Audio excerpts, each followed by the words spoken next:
Ikatlong araw ng Waka Waka campaign ng COMELEC, binabagtas na ang lalawigan ng Ilocos Sur.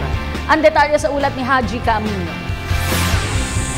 Nasa ikatlong araw na po tayo ng Waka Waka Information Drive ng Commission on Elections at kasama pa rin natin ang grupo ni COMELEC Spokesman Director James Jimenez. Nandito na po tayo at binabagtas na natin ang munisipalidad ng Sinait at San Juan sa lalawigan ng Ilocos Sur.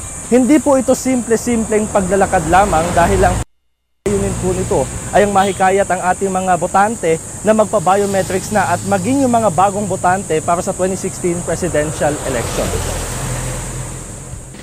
Sa pagpapatuloy ng aming paglalakbay, narating na namin ang lalawigan ng Ilocos Sur.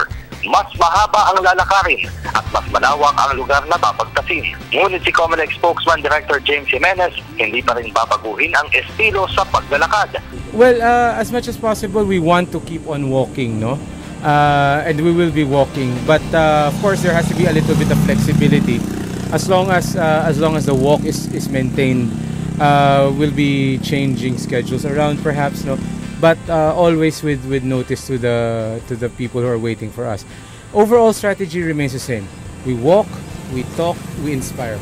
Dahil malawak ang Ilocos Sur, maglalatag ng komprehensibong programa at scheduling ang COMELEC para mas maayos ang information drive na Waka Waka at para maabot ang ating mga kababayang nangangailangan ng voters education. Inaasahan ni Jimenez na mas dadami ang mga botante sa Ilocos Sur na magpapabiometrics. Parehistro matapos ang kampanya.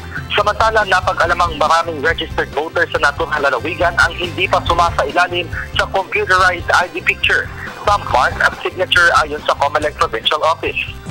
Dito sa Ilocos Sur, we have 414,000 voters.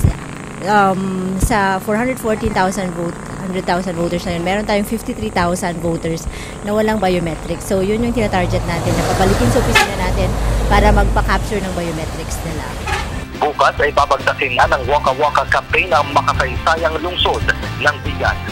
Mula sa Ilocos Sur, kasama si Romel Talbas para sa Telebisyon ng Bayan, Haji Camino.